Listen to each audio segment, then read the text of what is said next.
Hello দর্শক, এই যে দেখেন কসারিগুড়ি চারিয়ালি মা ফার্নিচার দোকানে এই যে দ্বীপ দরজা বানানো হইতেছে, রং করা হইতেছে, বানানো আগে ক্লিয়ার হয়ে গেছে। এই যে দেখুন ভ্যাকেন্সির মধ্যেও ডিজাইন করা হয়েছে। এই দরজাগুলো যদি আপনাদের প্রয়োজন হয় তাহলে আসবেন। কসারিগুড়ি চারিয়ালি, নাম্বারটা মনে রাখবেন 6000001709। আর কালার করার মিস্ত্রি দেখেন, এই যে একটু ঘুরে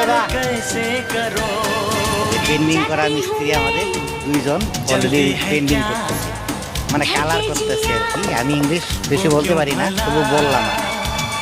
এই যে দেখুন, এই যে আরেকটা কালার করা হয়ে গেছে, তবে এটা সাইডে রাখা আছে। যদি এরকম দরজা আপনাদের প্রয়োজন হয় তাহলে আসবেন কসারিগুড়ি চারিয়ালি, সেগুন অথবা গামারি পেয়ে যাবেন।